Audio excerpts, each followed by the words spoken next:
নবীজি বলেন এরা জাহান্নামে যাবে শুধুমাত্র তার স্বামীকে একটা কথা বলার কারণে। বুখারী শরীফ 29 নম্বর হাদিস। উরিতুন নারা ফাইদা আকতারু আহলিহা নিসা ইয়াকফুর।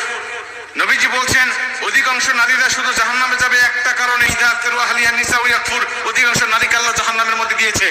আমি জিবরাইলকে জিজ্ঞাসা করলাম, ভাই জিবরাইল, কি লা ইয়াকফুরনা বিল্লাহ? এরা কি আল্লাহর সাথে কুফরি করেছে? এরা কি আল্লাহর সাথে শিরিক করেছে? এর জন্য কি আল্লাহ এদেরকে জাহান্নামে দিয়েছে এই নারীগুলোকে? জিবরাইল বলবে, না ইয়া রাসূলুল্লাহ, একজন নারীকেও শিরিক করার জন্য আর কুফরি করার জন্য এদেরকে জাহান্নামে দেয়নি। এদেরকে জাহান্নামে দিয়েছে শুধুমাত্র তার স্বামীকে একটা কথা বলার কারণে। কয়টা কথা? এই কথাটা যখন বলবো বলবেন, হুজুর আমার স্ত্রী তো আমাকে দৈনিকই কয়, আমার স্ত্রী আমাকে প্রতিদিনই এই কথা কয়। এই কথাটা মেয়েদের মুখের কমন ডায়লগ, তারা জানেই না। অথচ বুখারী শরীফের 29 নম্বর হাদিসে এই হাদিসটা বর্ণনা করা হয়েছে। যেমন তেমন হাদিস না, সহিহ সনদে বর্ণনা হয়েছে। জিবরাইল বলছেন, ইয়া রাসূলুল্লাহ ওয়া ইয়াকুনাল আশিরা, এরা হলো স্বামীর অবাধ্য স্ত্রী ছিল আর মাঝে মাঝে স্বামীকে একটা কথা বলতো। কি বলতো ইয়া রাসূলুল্লাহ? জিবরাইল বলছে, ইয়া রাসূলুল্লাহ ইয়া হাবিবাল্লাহ, এদের স্বামীগুলো ভালো ছিল। এদের স্বামীরা যখন এদের স্বামীদের কাছে এরা যা আবদার করতো, স্বামীরা তখন সেটা পূরণ করার চেষ্টা করতো।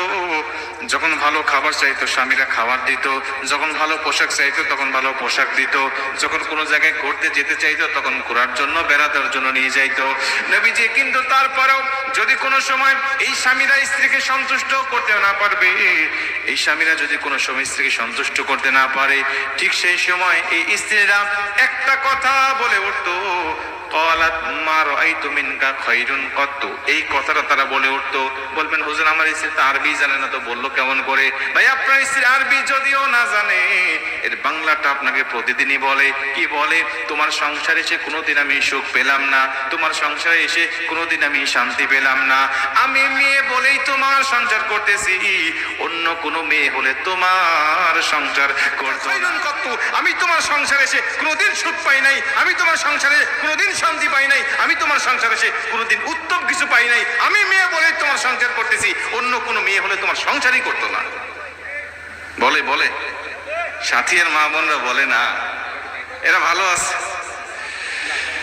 মা বোনেরা মনোযোগ দিয়ে শোনেন, যদি এই কথাটা ভুলেও বলে ফেলেন, আজকের থেকে তওবা করে নেন, আল্লাহ আর বলবো না, বলেছি তো বলেছি, আর বলবো না, এইটাই শেষ।